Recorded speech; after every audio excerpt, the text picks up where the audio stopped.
flame to burn.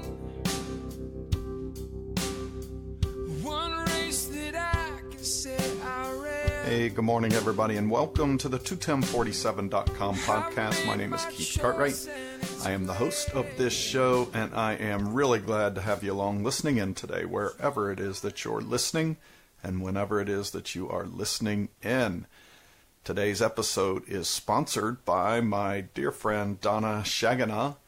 Donna has been a long-time supporter of this show and everything I'm trying to do through 21047, mainly running to dark with this light that I have found in my running journey and in the journeys of friends like Donna who've come along in my life mainly through running, and then we've just become friends that extends far outside of this running journey. So I am really grateful for a lot of reasons to have her in my life and to have her at my back supporting what we're doing here. Donna supports me through Patreon. You can learn more about sponsoring this show, becoming a Patreon supporter of mine by going to my website, 21047.com, TWOTIM47.com. Just click on the Support Me tab and you can learn more about Patreon and how you can help support this financially on a monthly basis and then be recognized as a supporter in various ways and get some recognition and some cool opportunities along the way to just join in some things that we can do here together. It is a shared journey, whether it is sharing it with those who support me, sharing it with folks who listen and read what we're doing along the way. And I ultimately do hope that this just brings some light to the folks who need it most, brings some of the resiliency and persistence and strength that I've found in my running journey, and just transfers that over to folks who may need it in some area of their life, whether it's running, and a lot of folks, it goes way beyond running with some of the things they're struggling with and trying to overcome. And I just believe running is a real parallel for the strength that we need and the strength that we can find to fight these battles in our life. So anyhow, Donna, I am really grateful that you are part of that strength in my life. So thank you. Today's episode, I re-interview. I bring back Liz Ferro. I interviewed Liz last year after I read her book, The Finish Line Feeling. And Liz in that book really outlines this tale in her life of sexual abuse as a young girl, and then just this story of how through exercise, running specifically, a lot of biking and swimming in her life, she covers all the exercise arena. But she tells in this book how she used those opportunities to help her build resiliency in her own life, overcome and battle through some of the trauma and some of the adversity left behind in those incidents as a young girl, and now just lives a life fully all in and devoted on helping young girls who have faced and are facing similar battles in their life. She has started Girls with Soul up there in Northeast Ohio.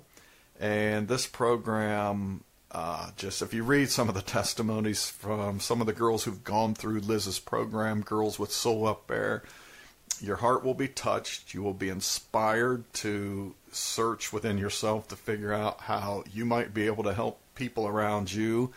And Liz does that day in and day out, first and foremost with this spirit of, I don't know, she just has this spirit of redemption about her, both in redeeming her own life and her own struggles into something real meaningful and powerful, and then just the spirit of wanting to pour life into others. She lives this really selfless life, whether it's the running, the exercise, the speaking, the writing, just as you look at all of it, at the core of it, you just see somebody finding ways to pour into others. So when I started reading about her latest adventure, the Escape From Alcatraz, that's a tough one to say, the Escape From Alcatraz Triathalon, I was intrigued by that race itself. A lot of mystique around Alcatraz, and then when you look at the three elements involved in this race, the biking, the running, and the swimming, and where those elements take place. I was drawn into it. And then, of course, just once again, Liz using this opportunity to help those girls that are part of the Girls with Soul program. Pretty neat connection, how she brought this all together and used this experience to be an example to the girls, to show them that they can overcome the fears in their lives. And her fear in this case was sharks, so I can't wait for you to hear that story. And so here at You Will, I'm going to go ahead and turn this show over to my conversation with Liz Ferro. I want to welcome back to the 21047.com podcast, Miss Liz Ferro. So welcome, Liz. Oh, thank you so much. It's really nice of you to have me back on. Well, and so just to refresh listeners, you were one of the very first folks I interviewed last year, and we had you on and you talked about your book, Finish Line Feeling, which I got and read, and basically it just recounts the story of you growing up as a young girl who experienced abuse and then developed some resiliency through exercise and running and biking, and now live a life of giving back, really just helping other young girls who've had similar experiences walk through this path of discovering their own inner strength and coming out on the other side of that much better prepared to face life. And if anybody follows you on Facebook, we get to hear story after story of these young women and their testimonies of what an influence you are in their lives. So you are an inspiration to follow. Oh, well, I really appreciate that. I just really wanted to see, if I could give back in some way, and then it ended up turning into an entire organization that people told me would never work, and here 9 years later, we're actually saving people's lives. It's kind of crazy, like I was considered the crazy one all my life, and then when they told me it was crazy to want to start Girls with Soul, I was like, well, I'm used to being called that, so no big deal. But now it's crazy in a good way, because it's really making a big impact in a lot of kids' lives, and I just wanted it to be where they could find healthy coping mechanisms, and there was really nothing out there, so I started it myself. And it is definitely rocking. I went to your the Girls with Soul website, and so one of your most recent endeavors to, one, support the organization, two, demonstrate to your girls that they can overcome anything, was you went out to, run, swim, bike, the Escape from Alcatraz. And on the website, kind of promoting that, it says Girls with Soul Rock. So we're going to the Rock to show our girls that anything is possible when you embrace your inner champion. Resiliency, optimism, courage, and killing stereotypes are the rock solid foundation our programs are built on. So those kind of rocks became this acronym for resilience, optimism, courage, and killing stereotypes. Why Escape from Alcatraz? How was that? And you and I were talking before we, came on here about just these crazy ideas that pop into our heads, and then we go do them. How did Escape from Alcatraz? The crazy ideas that make our spouses shake their heads. Absolutely, yes. It keeps life interesting. How did this one pop into your life and keep your house interesting? Well, it's funny because I've done triathlons for many years. I've done 5 Ironmans, so triathlon and endurance races have been something that I've done for Girls with Soul and on my own. But the Escape from Alcatraz is really its own unique, iconic race for so many reasons, and it's really difficult to get into. And some of the people that I swim with and who have done triathlons in the past and have actually done the race in the past were like, I can't even believe you haven't done Escape from Alcatraz.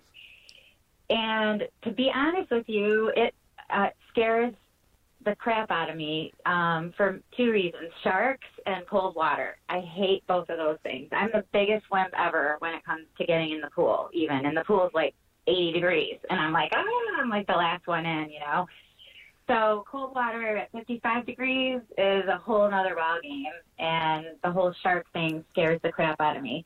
So I guess it was just that unique blend of showing the girls that you could overcome fear, facing things that you think are impossible or that you couldn't do. Because I try to incorporate, they know everything that I do. I tell them everything. I show them, my race medals and the pictures, and they get really into it. So it's a really big deal for me to live by example for them, because a lot of the things I ask of them scare the crap out of them. So if I'm going to do that to them, it might be a different level of scaring them or feeling that they can't do something. I have to walk the walk. So I picked the thing that was going to scare me the most, and that was Escape From Alcatraz. Now, and I got in because I was kind of hoping, well, maybe I won't get in. But I did. How did that work? You just sign up. You just sign up, and they draw names, or what's the process there? They cut it off at 2,000 athletes, and it's world renowned. So there's a pretty big pro purse. It's $40,000 for the winners. So I think for a race that isn't even an Iron distance, that's a pretty good amount. They have Olympic athletes that participate, and then elites from all over the world, literally. And then they start a lottery system, and so you register. They let you know that it's open, and you register without paying at this point, and basically fill out the application. And in a way, it's like they ask you questions like, what races have you done? What were your times at those races? And that sort of thing. And then if you make it to the second round, then you pay, and you still might not get in, and then they let you know if you're in. So I got in. So I thought, you know what, if I don't get in and I pay, I'm all right with it. It's not that big of a deal, because this was a big one. I was really thrilled to be there, actually. It was kind of crazy. Well, for those out there who might have been intrigued by your scared the crap out of by sharks in cold water and think, wow, this sounds like a race for me, let's talk about a little bit. So, because when I was a little kid, I was like in 8th grade, I told my dad, we watched the Ironman, the very first televised Ironman, and I don't know, when the woman, I think Julie Moss, the professional woman who pooped herself and then crossed the finish line, and she is forever known for not winning the Ironman, but for pooping herself. I remember telling my dad, hey, that's a race I want to do. If it makes you dump a load in your pants, then I want to be there, that's a party. That's a challenge that I want to see if I can overcome. So I've always had this crazy mentality. But yeah, the water and the sharks definitely scared the crap out of me. And those currents, and what's very different from a normal triathlon as well, like if there are people out there who do triathlons, this isn't something that I'm used to, and I've been doing them forever. There's generally a whole set of buoys, and so you're sighting buoys the entire time on the swim course. But on this one, you literally just jump off a ferry. They clear out 2,000 athletes off of a ferry in front of Alcatraz, the rock, in under 8 minutes. So they're just seriously jump, jump, jump, jump. I mean, there you can't even hesitate. Everyone's just flying off this ferry, and then you just literally swim in until you get to shore. There's no sighting. There's no course. You're just, if you go off course, there's kayakers who will kind of jam you back on the right track, so to speak. But for the most part, you're on your own, and that's very challenging in its own right, I think, let alone with the currents and stuff. And the swim... And that you're getting a frickin' rush of a heart attack at 55-degree water temperatures. Holy crap. Right. Did you wear a wetsuit or anything, or how'd that work? Oh, yeah. I had a long-sleeve wetsuit on, booties, and a hood, and then the cap over the hood, but my face was bare and my hands were bare, and it's like I had brain freeze. You know that brain freeze when you drink something or ice cream or whatever? I had that across my eyebrows from the water. And this was about first 10 minutes. It went away. And this was no short swim. This is a 1.5 mile swim, right? It's 1.5 miles, yeah. Unless you add some on. Right, unless you ran into I did it really well. I actually managed the course pretty well. So I think I finished in 13 minutes or something like that. And so it wasn't too bad. How real was or this? 23 minutes, something like that. how real was this shark risk? Did anybody see any sharks? Were there any encounters with sea animals? There were not, but the year before, not that I know of anyways, but I didn't see any, and that's all I cared about. No offense. It's selfish. If all my wolves are attacked, I'm a happy camper when I get out of this water. The year before, though, the day before the race, there was caught on film in the marina a great white coming up out of the water and eating a seal. And they caught that, and it was blood everywhere. And all the news crews were, like, interviewing the athletes. And, like, how do you feel about that? And they're like, well, probably make me swim faster. I mean, they still had the race and everything. So that was last year. This year, that didn't happen. But there is a guy, and his nickname is the Nibbler. And I guess he's just one of those, he's not even a shark, he's a sea lion. But he's curious, and he likes to see what's going on. So what he's known for doing is coming out during Escape From Alcatraz and just kind of taking little nibbles out of people to see what they are. But I didn't get nibbled, and I didn't hear anybody did. So I think the sea creatures were no pun intended. Wow. Well, I hope for added impact you showed your girls the bloody shark eating the seal. Right. just to promote the bravery factor here, the courage that you were using. It's just that, it's funny. It's kind of a metaphor, just the plunge. It's that initial plunge. Isn't that, like, the scariest part? Right. And then once you're doing it, you're okay. And that's kind of like how it is in life and in running and when you start a new fitness endeavor or anything that's brand new that is scary. You know, I was luckily having a conversation with someone, go figure, on the boat. It looked like the frickin' Titanic in there. It was, I was like, oh my God, it was scary enough as it is because it was like a really nice ferry and carpeted and just, I had a bar and I'm like, are we on the Titanic? Oh, that's bad omen. But I was chatting with this person, and before we knew it, everybody had jumped off. We were the last people. So everyone was gone. He's like, oh my God, we have to go. I was like, oh my God, we do. And literally I just ran to the side of the boat and jumped in without thinking, which actually has kind of been my MO my whole entire life. Sometimes it backfires. Right. But it actually worked really well in this case and sometimes in other ones too. Because when I overthink it, then I talk myself out of it and I freak myself out. Right. So it was perfect because I didn't think about it. I was like, holy shit, we're the last ones. And I just jumped. Oh, that is so good. No, I say often thinking's overrated. Now, like you, that's backfired a time or two, but especially when you're plunging into 55-degree water with currents and sharks and stuff. Yeah, no. I just wanted to get it done. Thinking should be thrown out the window if you're diving into cold water. So after that, then, the bike and the run, were they relatively then smooth? Obviously, there's no shark worries once you get out of the water, but did they have their own sets of challenges? They really did. That's the interesting thing about this race is it's not an iron distance and it's not an Olympic triathlon distance either. It's its totally own unique race, but super challenging. The bike course is 18 miles, but it's all climbing for the most part. A lot of it was, above 350 feet above sea level. Climbs. So it was rough. I mean, we were up to the Presidio and riding through like the Camino del Mar, and then you have to climb up this huge hill. I don't know if you know San Francisco at all, but at the top is the Palace of the Legion of Honor, which is really beautiful. So because the hills are so steep, you're going so slow, you can actually see a lot.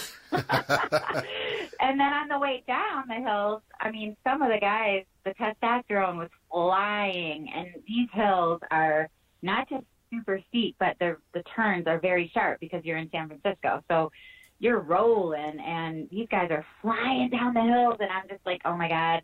You know what? I want to go home with my teeth and my face and my skin. So I rode the brakes on the hills, to be honest with you. I don't do that stuff. But Yeah, we rode on the highway, Golden Gate Park Highway, and it was pretty tough. And then, so basically the hills on the bike, literally we had majorly steep hills at like it was an 18-mile course at mile 1, 2, 4, 5, 6, 7, 9, 10. I mean, it was like up and down, up and down. And then the run was amazing.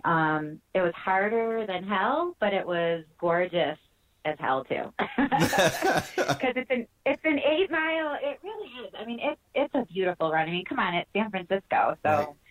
You know, it's what could be wrong with that. But it was super challenging. I was actually surprised it was as hard as it was. I didn't think I was going to feel as bad as I did on it, to be honest. Right. But it was an 8-mile trail run, so you run out to like Baker Beach. And, you know, you're on some sand and all of that stuff, but it's really cool because you get to run under the Golden Gate Bridge, and then you run up into the Presidio, like the headlands, and through a tunnel.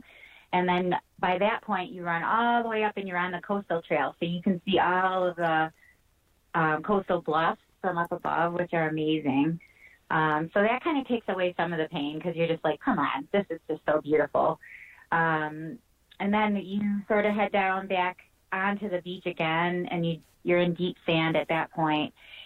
And then the infamous sand ladder. Have you ever heard of the sand ladder before? No, I haven't. Escape from Alcatraz? Okay.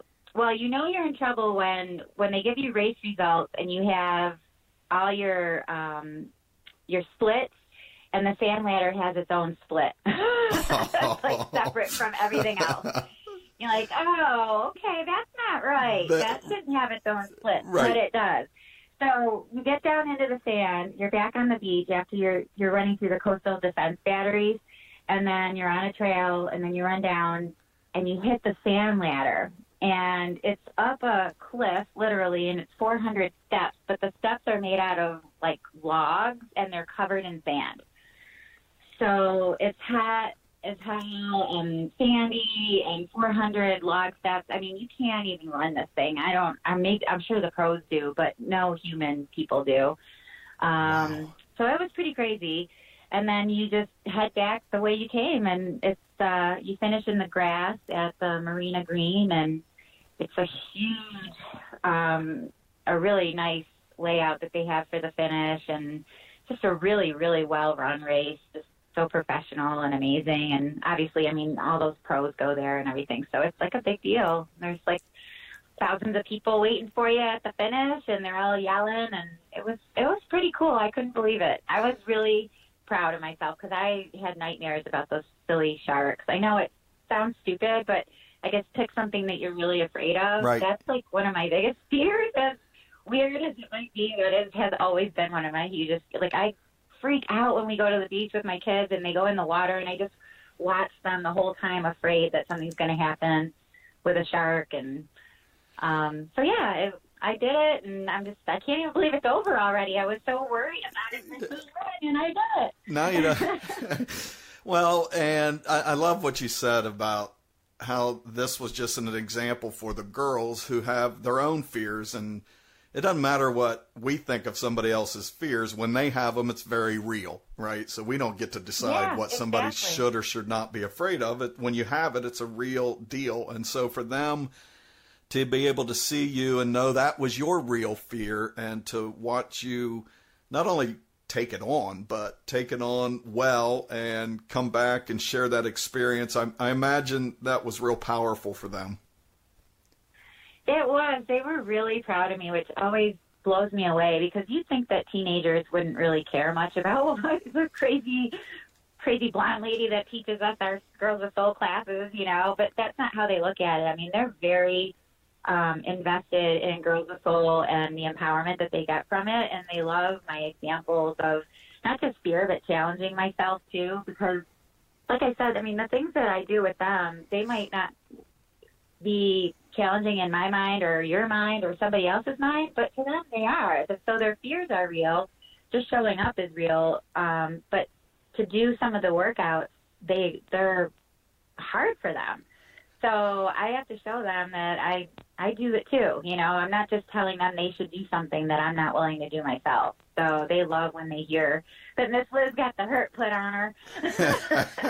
But I also go into it with a plan, as silly as I am, and, you know, I seem wacky, and I am not as serious as some triathletes are, and I don't wear a watch, and I don't even own a Garmin or any of that stuff. So in a lot of ways, I'm not your average bear, but they see that, you know, I have the fear, I have a goal, I know what I'm going to do, I attack it in a certain way, and I go into it, you know, feeling strong, and I get it done, and I come back and I tell them the story about it. And sometimes things work in your favor and sometimes they don't, but the fact that you tried is what matters. And that's all I can do with these kids, is hope that they realize that the seeds are planted for them to just keep moving forward, even if it hurts or even if it's hard.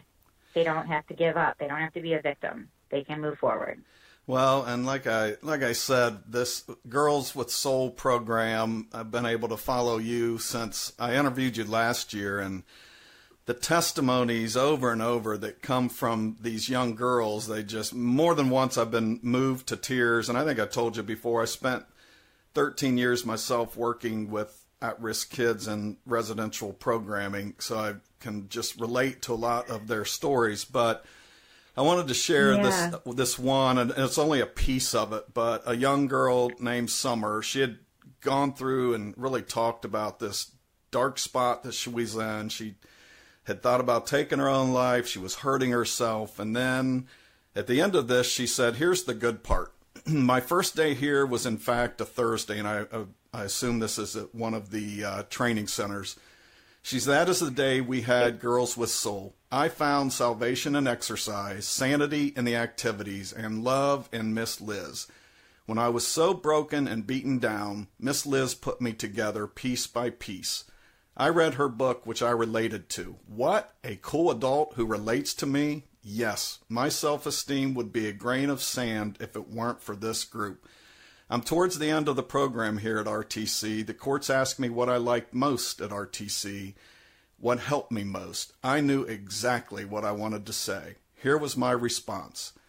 Girls with Soul, there was a gigantic problem with learning to love myself. Finding love, and then in parentheses, and a coping skill and exercise made my heart so happy.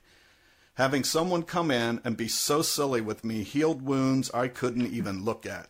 I'm so glad I was sent to RTC just to experience this. Liz Ferro may be small, a little goofy, but she has had the most positive impact on my life anyone ever has. She's my spirit animal, a role model, and someone I want the world to know and love. You read that stuff, and again, I read this knowing how broken some of these kids are, and just and the other piece, I was just so impressed how well spoken this young girl is. What do you feel when you hear things like that? When you read them? When you get these messages from these young girls? Oh my God! It's a double-edged sword, because my heart is like elated that I've touched them and that they're actually gaining something from what I'm teaching them, and they're taking it and using it in their own life and applying it. It just blows me away. But then I'm also sad because they've had to go through what they've gone through, and they're amazing kids. And I guess that is part of the killing stereotype thing that I run into a lot. It's a small part of it, but that they are so well-spoken, and these are great kids, and a lot of them think that they're pieces of garbage because they've been raised to think that, or they've been treated that way, or whatever. They've been told that they are by their parents or by other people or people in their life that they trusted. And then here we can kill stereotypes by even these essays. They're writing these things. They're more eloquent than some adults that I know, but they're in a residential treatment center or in lockup, or, you know, a lot of people ask me, aren't you afraid to work with these kids? Or they just think that they're these horrible, like, hood rats or whatever they call them, you know, like a stereotypical whatever. They're not. They're amazing kids. Right. It doesn't matter where they come from, where their hood is or whatever. They're good kids. They're amazing. They're strong. They're capable. They're smart. So I don't know, they actually probably do more for me than I do for them half the time. I can go in there not feeling all that great, but they make me just overcome anything that I might have going on in my day. And they bring out all the best in me, and then they just make me feel happy. It's weird. I'm like, Right. aren't I supposed to be doing this for you? Why are you doing it to me? But they're the greatest. They really are. And I feel lucky that I can work with them and show them that there is a positive route that they can take, because the ones that they're taking obviously land them in RTC, which is Residential Treatment Center, and those aren't healthy routes. I mean, it's everything from running away from home to drugs to stealing, human trafficking. I mean, you name it. These kids go through it, and they're 15 years old. Right. Some of them have, felony after felony at 15. It's really sad. Yeah. So to be able to just have something positive in their life is just, and then it's me. I feel really special. Well, but it's easily duplicated anywhere. I mean, the thing is, too, is at some point, my goal is that Girls with Soul won't just be me. It won't just be Miss Liz. I want it to outgrow me, because there's so many positive, amazing people out there that could do this where they live if Right. we had the funding. You know what I mean? Absolutely. So it's one day not going to just be Liz rocking out. It's going to be other places rocking out with the courage and the resilience and the optimism and all of it, because they're everywhere. These kids are everywhere. I'm curious, in this one little brief little testimonial here, obviously so much of what you do is tied to your own, again, Finish Line Feeling. I encourage everybody to read it. It really tells this story of how running, biking, exercise really was your path to finding resiliency, and it's a core, it's the foundation of what you do with Girls with Soul. Mm-hmm. And it really stuck out to me that this young girl, she said two different things about exercise. She said, I found salvation in exercise, and then later down she said, finding love in exercise. I would be curious what you would say that you do or the program does to help girls make that connection between salvation and exercise, love and exercise. There's not a lot of people out there who would say that, but these young girls are fine. And I think everybody should, really. I'll just be frank. I think everybody should exercise to the point where they discover love and just salvation from whatever it is that they're struggling with. But I'm just curious, are there things you intentionally do to help them see that connection? Well, yeah, I think it is because it happens because we do a lot of cognitive activities also. So Girls with Soul combines, it's not all fitness. So the first portion of it is fitness related. It could be anything from, running to like a lot of games and things that maybe they don't realize they're working out type of activities. I try to make it fun because I don't want to scare them off, initially. But so then that's the first portion. And then the second portion has to do or revolves around sort of art projects that are based on self-esteem building, self-awareness. It's really important to start delving into, your values and your beliefs and who you are and maybe where you are right now. Your past is part of you, so you're not getting rid of it, but where you want to be in the future. These are all really important things that maybe kids wouldn't take the time to think about otherwise. And I think the whole idea behind Girls with Soul, too, is that fitness, if you think about it, helps with all of those things in life. And then you can take all the strength and the inner sort of tenacity that you get from running when you're like, oh, this sucks, or, you're at mile whatever and you're dying, but you somehow find something deep down to pull out and keep going.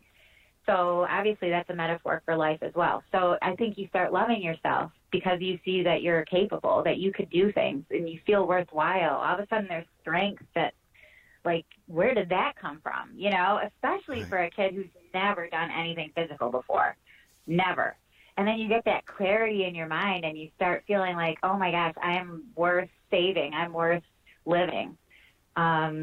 and I can do things that I didn't think I could do. And you start taking the ideas off of maybe so much of like what you hate about yourself, and you start seeing all the amazing things that your body can do and that your mind can do, and that's where the love comes from. And the camaraderie of seeing that somebody comes there to show you these things, and that I don't give up on them, even if they're having a bad day, and maybe she, you know, that particular girl was in a crappy mood, and not that they're ever mean to me, but I mean, obviously they live in a place that's not easy to live in. So the temperature isn't the same every time I'm there, but I come back the next week every single time. So there's love shown, and then there's love gained, and I guess that's where the salvation comes from too. It's just beautiful. You're the right person. You're the right person for them. I'm just grateful they have you. I want to wrap up so when I reached out to you last time, we talked about your book, Finish Line Feeling, and if I read right on Facebook a couple of weeks ago, there's going to be a new book coming out. Is that right? Yeah, I just had a publishing company reach out to me that I had sent my manuscript to, and we signed a contract. So I don't know when it's coming out, but I know I'm getting the proof sometime this week. So it's in the works. So what is this follow-up book? Can you give us a little preview or a little teaser? And I encourage everybody to read Finish Line Feeling. It's a wonderful book. Oh, that's so nice of you. Yeah, I'm excited about it because this is different. It's a workbook, actually, and it could be for younger people, but I'm always asked by adult women, you know, can we do something for moms with soul or women with soul and all this other stuff that they want to be part of it. They're like, I wish we had something like this. I'm like, oh, that sounds so cool. So I took the ROCK acronym, and it's going to be Rock Your World is the name of the workbook, and it's basically, a backstage pass to your inner rock star. So it does sort of incorporate a lot of the different ways that you can gain resilience, optimism, courage, and killing stereotypes. But also, even if you feel like you're on a strong path, you might want to still tweak different things in your life to feel like you're happy and complete, and really study your belief system and your values and where you want to be. So that's what the workbook's kind of going to be about, and it's broken down according to those 4 principles. I'm excited. It's going to be really cool. No, and I think it's really appropriate because when you were talking a minute ago about sort of this path you help these girls walk through and to with exercise and making these connections to, salvation and love, as you were describing that, and I'm heavily involved in just the running community, but in these podcasts, almost every runner I ever interview somehow has a journey similar to what you just talked about. That even though I didn't reach out to interview them to talk about their own journey to resiliency, somehow we always end up there. Running was birthed in them in this desire to, whether it was to overcome some sort of addiction, some sort of mental health challenge, some sort of, the way they looked at themselves, just all sorts of personal journeys that they weren't happy with, that running somehow helped them overcome that. So I love this idea, this workbook for folks beyond just the girls you get to work with. I think that's going to be a good deal. Yeah, thanks. And it has some stories from when I ran a marathon in all 50 states, like that, are applicable to resilience or having to be optimistic or courageous or whatever. But so I have some running stuff in there, but it's mostly really geared towards moving forward and just being the most amazing person that you can be. And who can't improve, right? Absolutely. Well, before I let you go, when I had you on last time, I think we talked, you had just done the Great Wall Marathon in China, which I read up on it before and after, and I thought, what kind of crazy person voluntarily does that? And now I'm talking to you, you've gone and you've gone and swam with the sharks. So I'm kind of getting this feel for you. There's always some sort of crazy notion stirring in you. Is there some challenge on the horizon we need to know about? Oh, geez. Um, my husband doesn't want me to have any more because it's too expensive for us. I really, really want to do the Big Five. It's a marathon in Africa, and the Big Five are the Big Five African wild game. So it's like elephants and tigers and lions and stuff that are loose on the course because you're running in their turf, literally. So I don't want to say it's on my horizon because, I mean, that's an expensive trip for us, for our family. But I have also been doing this new thing. Have you ever heard of swim run races? I hadn't heard of it until I just saw you and your partner did very well in the one you just did. Yeah, they're a partner type of deal, and they started in Sweden, and it's just now coming over to the States, and it's kind of cool because you don't just, like in triathlon, you do one aspect of the race, the swim, and then you're done. You don't ever do it again, and then on to the next thing. This is where you're literally swimming, getting out of the water, running, swimming, getting out of the water, running. So you're running with your swim crap, and you're swimming with your running shoes on, and the races are pretty long. They can range up to about 14 miles, 19 miles, or whatever, with the intervals being swimming and running out the whole time. But the clincher, too, is that you have to stay with your partner. So if you're at any point 10 meters apart from whoever your partner is, you can be disqualified. So you have to really be able to work together, and they're usually on really rugged trails and all this stuff. So we went and did one in Pennsylvania. It was the first time either of us had ever done this before, and we ended up qualifying for the national championships in October in Richmond, Virginia. So I'm going to be heading to Virginia to try this swim run thing again. Where will that take place? Where's that going to take place in Richmond? I don't know. It's supposedly urban, so I don't know if there's a river or the something. James, it must be in the James River then. We'll have to get a bunch to come down and cheer you on. Heck yeah. So that's probably the next, I mean, it's crazy. You look like a lunatic, literally, because you're running with, paddles on your hands, cap and goggles. You're running in a wetsuit. You're swimming with your shoes on. You just look like a weirdo. It's very weird. I'm like, leave it to the Europeans to come up with this wacky sport. But I love Europe, so I embraced it.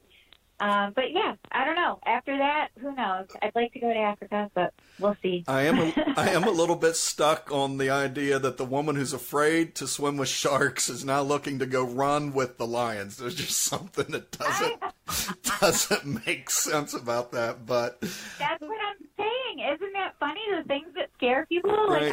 That doesn't scare me. Also, they have people with tranquilizer guns, I guess, in case something really happens. But, Here's the thing. If I have to go run a race where people with tranquilizer guns are necessary, count me out. Unless there have been races where I wish It's an adventure. Somebody would shoot you with one, right? That's right. Yesterday I ran a half marathon. I wish somebody had been at mile 8 and shot me with a tranquilizer gun to put me out of my misery. Seriously, put you out of your misery. I've been there. Liz, it is. Oh my gosh, crack me up. It is always such a pleasure, and I can't wait to share this. I'm grateful for what you do with Girls with Soul. Hopefully we can spread the word that other people can maybe help you pick up this, and let's do this other places. Heck yeah. It's going to happen. I know it will at some point. We're going to get the funding, and we're going to get all these positive, amazing runners who have overcome, like you said, and they're going to want to do something to show the girls that they can do it too. And we're just going to keep moving forward. But you know what? You're so kind for shedding a light on Girls with Soul. I really appreciate it. Thank you so much. Nah, I've got a heart for this belief that you have that is true, that these girls and young kids in general, they get a bad rap. They just get too easily called bad kids or punks or thugs. But spend enough time with these kids and you realize they're only a break or two away that you had in your life from being exactly like you. And so I just love people who because what it takes is time. It takes time to be there, to dig into their story. It takes someone with the courage when these kids aren't as open to sharing that story and get mad at you than to see you come back the next day. And the thick skin, right? Like, you're not going to walk in there and have them all be like, oh my God, thank you, dropping at your knees for being here. You know, like if that's what your, motivation is, you're the wrong person for this. Absolutely. No. Because they aren't going to do that. No. I told somebody the other day, I've got kids that, it's 10 years later who will reach out and say thank you and, you saved my life, these, just those sort of things. And then you ask them because you want to know, wow, what's this wonderful life-saving thing I did? What's this brilliancy that I shared that saved their life? And they all always just say, when it got hard, when I was at my worst, when I was the most unlovable, you kept showing up. And nobody else in my life ever did that. You didn't give up on them. Right. And so that is so, so powerful. But it is. I think it's got that parallel to running, too. When it gets hard, we all just keep showing up. We keep going at it. And like I said, I think there's a lot that only you can offer some of those girls, and I'm just grateful that you do it. When I looked at the Run for Alcatraz, there was or Escape from Alcatraz, there was a fundraising piece up there. Are you still raising funds, Liz? Yeah, I think the link is still open. Yep. Yeah. Okay, well, I'll promote that then when we share this and see if we can get some folks to contribute. Oh, that would be awesome. Thank you so much. All right. Well, thank you for your time. I know you're busy. I know those girls keep you busy, and I know you're busy planning trips to Africa to run with lions. So just the time that we got with you. And I can't wait. I will definitely look up this location, time, date for the championship here in Richmond. We'll all come down and cheer you on. Yeah, it's so awesome. I'm excited. So, yeah, maybe I'll get to meet you in person. Absolutely. No, we're going to make that happen. I'm not swimming and I'm not wearing anything goofy, but I can come cheer. Sounds good. All right, Liz, have a great day. Thank you again so much, and keep up all that you're doing. Well, I hope you enjoyed that conversation with Liz Ferro, and what a joy it was to bring her back to dig a little bit more into her life and Girls with Soul. And I encourage you, I'll post a link with this podcast to Girls with Soul. Check it out. Check out everything that she's doing. Follow Liz on Facebook, Liz Ferro. She is just incredible and often shares the testimonies of some of these Girls with Soul girls, just what she is doing in their lives, and just recognizing that a lot of that is coming through this running, through these exercise, through all of these opportunities that she experiences in her life, like Escape from Alcatraz, that build into her this spirit of overcoming, facing obstacles with some boldness, and then translating that, transferring that to girls who really need that in their lives. These are just young girls like my sons, 9 and 11-year-old boys, who the only difference is just missing some breaks or facing some trauma and adversity in their life through no fault of their own. And Liz is that break. She is that resiliency. She is that opportunity for them to be what they are, just girls, just young ladies looking toward a future and just needing a little hint of hope. So I just love this idea that through running, Liz found her own source of hope and strength, and now is, in the spirit of this podcast, sharing that light, running that light to the darkness in some of these young girls who so much need it and find it to be life transforming. So Liz Ferro, I encourage you to read her book, Finish Line Feeling, if you haven't. And again, I'll put a link to that where you can locate that and get it. It was a great, great read. I hope you all have a wonderful week. It's probably the weekend maybe when you're reading this. If you're out there taking on those long training runs, I hope this has helped you get through.